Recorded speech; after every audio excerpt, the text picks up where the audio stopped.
నమస్తే welcome to 69 TV news కి స్వాగతం నేను రాణి ముందుగా హెడ్లైన్స్ చూద్దాం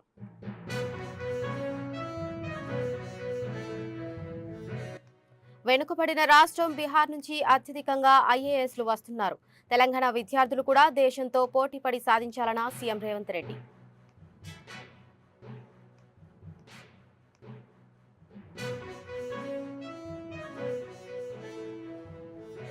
ఉద్యోగ కల్పన ప్రధాన లక్ష్యంగా మనం కొట్లాడి తెలంగాణ సాధించుకున్నాం మీకిచ్చే నగదు ఆర్థిక సాయంగా కాదు ప్రోత్సాహకమన్న డిప్యూటీ సీఎం పట్టి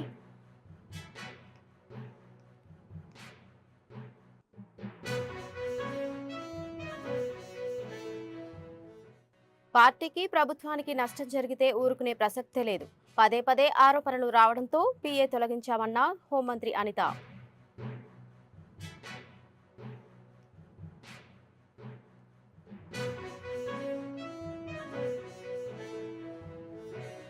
వారంటీ లేని గ్యారంటీలు ఇచ్చిన రాహుల్ గాంధీ క్షమాపణ చెప్పాలి రేవంత్ రెడ్డి సర్కార్ను తూర్పరబట్టిన బీజేపీ ఎంపీ లక్ష్మణ్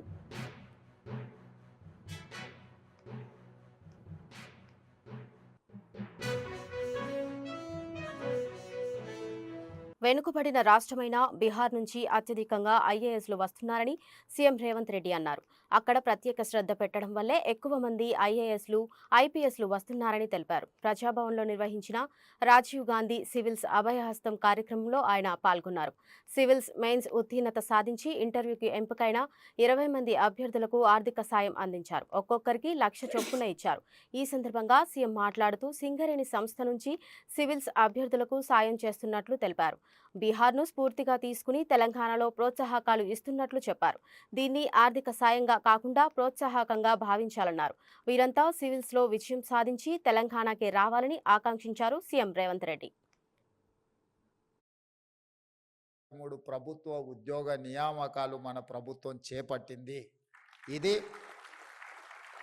ఇది భారతదేశంలోనే స్వతంత్రం వచ్చినప్పటి నుంచి ఈనాటి వరకు అత్యధికంగా ప్రభుత్వ నియామకాలు చేపట్టడము ఇంతవరకు ఏ రాష్ట్రము ఏ సంవత్సరం కూడా ఇన్ని ఉద్యోగ నియామకాలు చేపట్టలేదు 10 సంవత్సరాలు పేరుకపోయిన నిర్లక్ష్యాన్ని 10 సంవత్సరాలు కోర్టుల్లో నలిగిపోతున్న కేసులను పరిష్కరించుకుంటూ పోటీ పరీక్షలను నిర్వహించుకుంటూ అది పోలీసు నియామకాలు కావచ్చు లేదా టీచర్ల నియామకాలు కావచ్చు పారామెడికల్ సిబ్బంది కావచ్చు ప్రతి శాఖలో సింగరేణిలో కూడా ఉన్న కారుణ్య నియామకాలు కావచ్చు ఇలా చెప్పుకుంటూ వెళ్తే వివిధ శాఖలలో మొదటి సంవత్సరంలో నేను గర్వంగా స్పష్టంగా నేను చెప్పదలుచుకున్నాను ఏ ప్రభుత్వము ఏ సంవత్సరము అమలు చేయని విధంగా మొదటి సంవత్సరంలోనే 55,143 ఉద్యోగ నియామకాలు చేపట్టడం ద్వారా దేశానికే తెలంగాణ రాష్ట్రం ఆదర్శంగా నిలబడ్డదని చెప్పి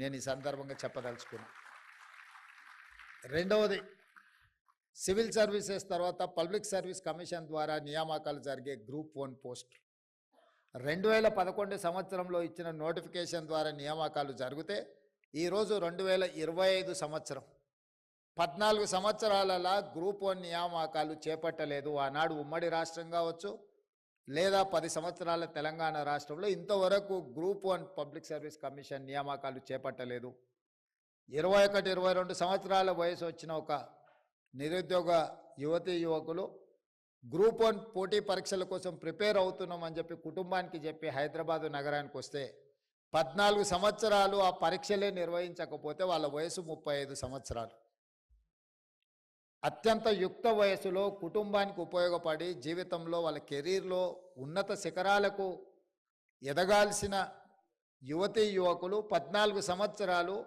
త్రిశంకు స్వర్గంలో వేలాడదీయడం అంటే ఇంతకంటే నరకం ఏమైనా ఉంటుందా మీరు ఆలోచన చెయ్యండి అట్లాంటి పరిస్థితి నుంచి ఎన్నో అడ్డంకులను అధిగమించి ఉన్న ఖాళీలను అన్నిటిని కూడా లెక్కగట్టి 563 గ్రూప్ 1 పోస్టులకు ఇంతవరకు ఉమ్మడి రాష్ట్రంలో కూడా 563 నియామకాలు ఎప్పుడూ జరగలేదు మొదటిసారి తెలంగాణ యువతను రాష్ట్ర, జాతీయ, అంతర్జాతీయ స్థాయిలో పోటీ పరీక్షల్లో ప్రోత్సహించేందుకు, ఉన్నత విద్యను అందుకునేందుకు రాష్ట్ర ప్రభుత్వం పలు ప్రోత్సాహక పథకాలు అమలు చేస్తుందని డిప్యూటీ సీఎం బట్టి విక్రమార్క తెలిపారు. ప్రజాభవన్లో రాజీవ్ గాంధీ సివిల్స్ అభయహస్తం చెక్కుల పంపిణీ కార్యక్రమంలో సీఎం రేవంత్ రెడ్డితో పాటు డిప్యూటీ సీఎం బట్టి విక్రమార్క హాజరై యువకులందరినీ కూడా ప్రోత్సహించాలని రాష్ట్ర ప్రభుత్వం నుంచి ప్రిలిమ్స్ పాస్ అయి మెయిన్స్కి ప్రిపేర్ అవుతున్నటువంటి వాళ్ళందరికీ ₹1,00,000 వారు ప్రిపేర్ కావడానికి కావాల్సిన ఆర్థిక సహాయం అందించాలని ఆనాడు ముఖ్యమంత్రి గారు, మంత్రిమండలి అందరూ ఆలోచన చేసి ఒక నిర్ణయం తీసుకున్న సందర్భంగా ప్రిలిమ్స్ పాస్ అయి మెయిన్స్ పోతున్నటువంటి వాళ్ళందరినీ దాదాపు 40 మంది విద్యార్థులకి ₹1,00,000 చెక్కులు అందించడం జరిగిందన్నటువంటి విషయం మీ అందరికీ తెలిసిందే. ఇది బహుశా దేశంలో ఏ రాష్ట్రంలో కూడా ఇటువంటి కార్యక్రమాన్ని చేపట్టలేదు. తెలంగాణ రాష్ట్ర ప్రభుత్వం తెచ్చుకున్నదే ఉద్యోగాల కోసం కాబట్టి నిరుద్యోగ యువతీ యువకుల్ని బాగా ప్రోత్సహించాలని, అంది వచ్చిన ప్రతి అవకాశాన్ని వదిలిపెట్టుకోకుండా ఉండాలనేటువంటి ఆలోచనతో యూపీఎస్సీలో కూడా మన యువత మంచిగా ప్రావీణ్యం చూపించి దాంట్లో విజయాలు సాధించాలి, దానికోసం మనం ప్రోత్సహించాలనేటువంటి ఒక ఉన్నతమైనటువంటి ఆలోచనతోనే ఈ కార్యక్రమాన్ని తెలంగాణ ప్రభుత్వం చేపట్టడం జరిగింది. 40 మంది మెయిన్స్లో ప్రిపేర్ అయ్యి ప్రిలిమ్స్ కోసం ఉత్తీర్ణులు కావటం కోసం ప్రయత్నం చేస్తే దాంట్లో 20 మంది మెయిన్స్లో పాస్ అయ్యి ఈరోజు ఇంటర్వ్యూకి సెలెక్ట్ అయి ఉన్నటువంటి ఆ 20 మందిని కూడా ప్రోత్సహించి వారికి కూడా ₹1,00,000 చెక్నిచ్చి ప్రోత్సహిస్తే ఆ ఇంటర్వ్యూకి ఢిల్లీ పోయినప్పుడు యూపీఎస్సీ ఎగ్జామ్ కోసం అక్కడ ఇక్కడ ఉండటానికి కావాల్సిన పరిస్థితుల్లో రెంట్కి ఉండాల్సిన పరిస్థితి వస్తుంది, భోజనం ఖర్చులు ఉంటాయి, కొద్దిగా కోచ్తో తిరిగి మళ్ళీ ముఖ్యమంత్రి గారు మంత్రిమండలి ఆలోచన చేసి కేవలం మెయిన్స్ వాళ్ళకే కాదు ఇంటర్వ్యూ పోయే వాళ్ళకు కూడా మనం ప్రోత్సహించాలని చెప్పి ఆలోచనతోనే మరొక ₹1,00,000 చెక్ను వారికి అందించాలనేటువంటి ఆలోచనతో ఈ కార్యక్రమాన్ని ఇక్కడ ఏర్పాటు చేశాం. అందులో భాగంగా ఈరోజు ఆ 20 మంది ఈరోజు ఇంటర్వ్యూకు వెళ్తూ ఉంటే రాష్ట్ర ప్రభుత్వం తరఫున మేమంతా గర్విస్తూ ఉన్నాం. ఈ 20 మంది యూపీఎస్సీ ఇంటర్వ్యూలో పూర్తిగా సంపూర్ణంగా విజయవంతులై అందులో సెలెక్ట్ అయ్యి వస్తే నిజంగా తెలంగాణ రాష్ట్రానికి అంతకంటే కావాల్సింది ఏమీ లేదని కూడా. ఏపీ సీఎం చంద్రబాబు నాయుడు తన సొంత నియోజకవర్గంలో పర్యటించనున్నారు. ఈ నెల 6, 7వ తేదీల్లో కుప్పంలో పలు కార్యక్రమాల్లో ఆయన పాల్గొనున్నారు.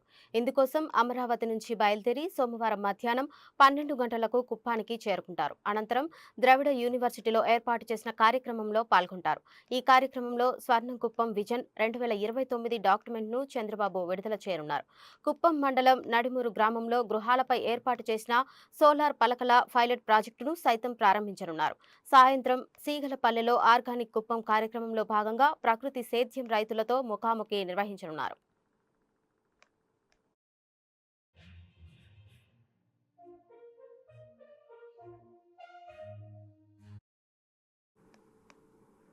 అవినీతి ఆరోపణల నేపథ్యంలో హోంమంత్రి వంగలపూడి అనిత ప్రైవేటు పీఏ జగదీష్ పై వేటు పడిన విషయం తెలిసిందే. అయితే పీఏ జగదీష్ వ్యవహారంపై హోంమంత్రి అనిత స్పందించారు.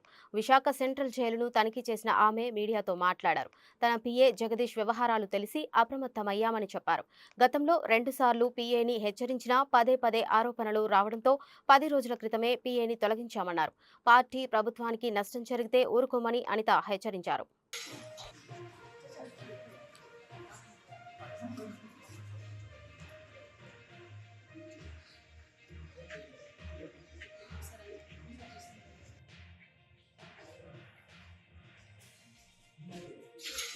నేనే తీసాను, ఇంక దానికి పెద్ద వివాదం ఏముంది? అయ్యా రామచంద్ర మీకు నేను తీసి 10 రోజులు అయింది, మీకు నన్ను తెలిసింది. చంద్రబాబు నాయుడు గారికి నాకు ప్రైవేట్ పిఏ, నేను జీతం ఇచ్చుకుంటున్న అబ్బాయి, ఓకే, విషయం తెలిసింది, తీసి పడేసాం. వాస్తవం ఉంది.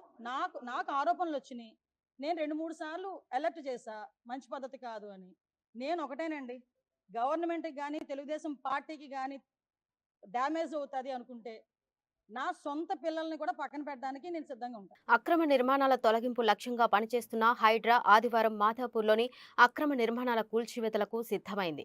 మాధాపూర్ అయ్యప్ప సొసైటీలో సెట్ బ్యాక్ లేకుండా నిర్మిస్తున్న 6 అంతస్తుల భవనంపై వచ్చిన ఫిర్యాదులపై విచారణ జరిపిన హైడ్రా భవనాన్ని కూల్చివేసేందుకు భారీ క్రేన్లో అక్కడికి చేరుకుంది.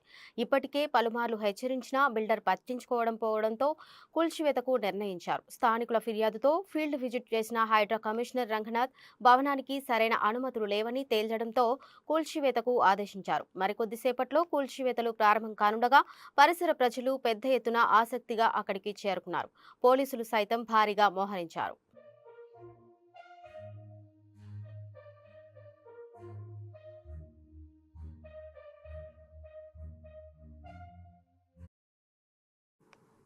కాంగ్రెస్ అంటేనే దగ, మోసం అని బీజేపీ రాజ్యసభ సభ్యుడు లక్ష్మణ్ విమర్శించారు. రైతులను కాంగ్రెస్ నిండా ముంచిందని ధ్వజమెత్తారు. ఎన్నికలకు ముందు రైతు భరోసా కింద 15,000 ఇస్తామని ఇప్పుడు 12,000 అంటున్నారని మండిపడ్డారు. వారంటీ లేని గ్యారంటీలు ఇచ్చిన రాహుల్ గాంధీ తెలంగాణ ప్రజలకు క్షమాపణలు చెప్పాలని డిమాండ్ చేశారు. మోసపూరిత హామీ ఇచ్చి మోసం చేసిన రాహుల్ గాంధీ అశోక్ నగర్ వచ్చి ముక్కునేలకు రాయాలన్నారు ఎంపీ లక్ష్మణ్.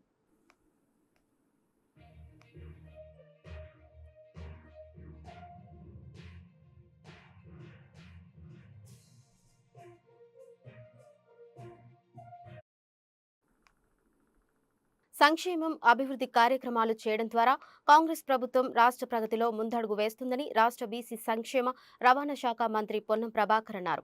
తన నియోజకవర్గంలోని హుస్నాబాద్ మున్సిపాలిటీ పరిధిలో 18 కోట్లతో హుస్నాబాద్ ఎల్లమ్మ చెరువు కట్ట సుందరీకరణ సహా ఇతర అభివృద్ధి పనులకు శంకుస్థాపన చేశారు.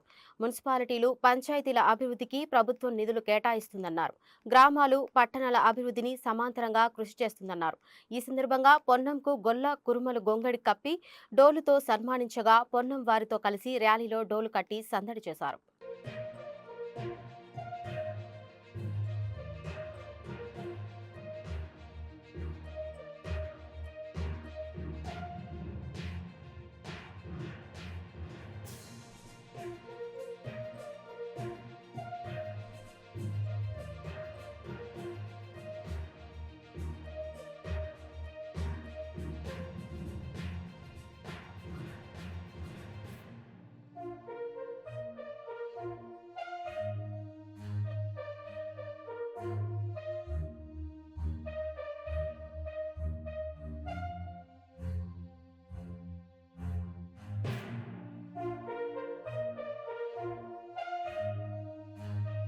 ఎన్నికల హామీలపై కాంగ్రెస్ ప్రజలను మోసం చేస్తుందంటూ BRS working president KTR X వేదికగా విమర్శించారు. అక్కరకు రాని ఇందిరమ్మ భరోసా, రైతు భరోసాలో రైతుని మాయం చేసిన కాంగ్రెస్, మొక్కిన ఒక్క పథకం ఇయ్యని కాంగ్రెస్ ప్రభుత్వమని కేటీఆర్ వ్యంగ్యాస్త్రాలు చేశారు. మోసానికి మారుపేరు కాంగ్రెస్, దోహాలకు కేరాఫ్ కాంగ్రెస్ సర్కార్, రైతు ద్రోహి ముఖ్యమంత్రి రేవంత్, రైతుల వ్యతిరేకి కాంగ్రెస్ ప్రభుత్వమని విమర్శలు గుప్పించారు.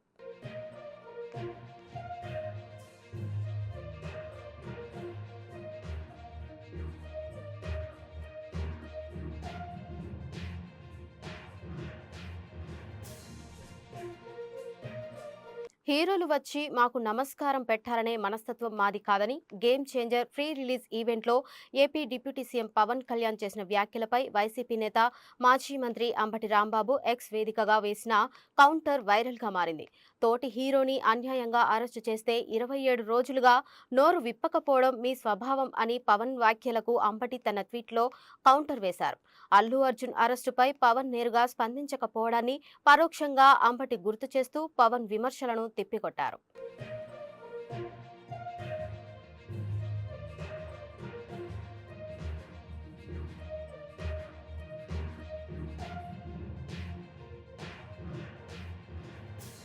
బులెటిన్ ముగించే ముందు హెడ్లైన్స్ మరోసారి చూద్దాం.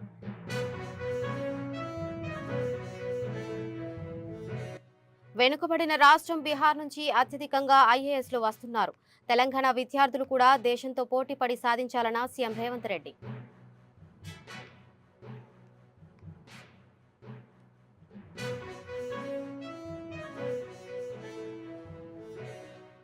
ఉద్యోగ కల్పన ప్రధాన లక్ష్యంగా మనం కొట్లాడి తెలంగాణ సాధించుకున్నాం. మీకిచ్చే నగదు ఆర్థిక సాయంగా కాదు, ప్రోత్సాహకమన్న డిప్యూటీ సీఎం బట్టి.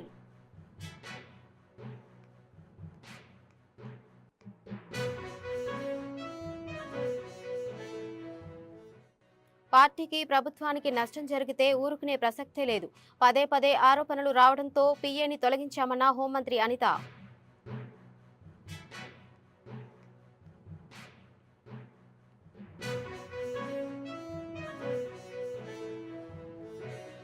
వారంటీ లేని గ్యారంటీలు ఇచ్చిన రాహుల్ గాంధీ క్షమాపణ చెప్పాలి. రేవంత్ రెడ్డి సర్కార్ను తూర్పరబట్టిన బీజేపీ ఎంపీ లక్ష్మణ్.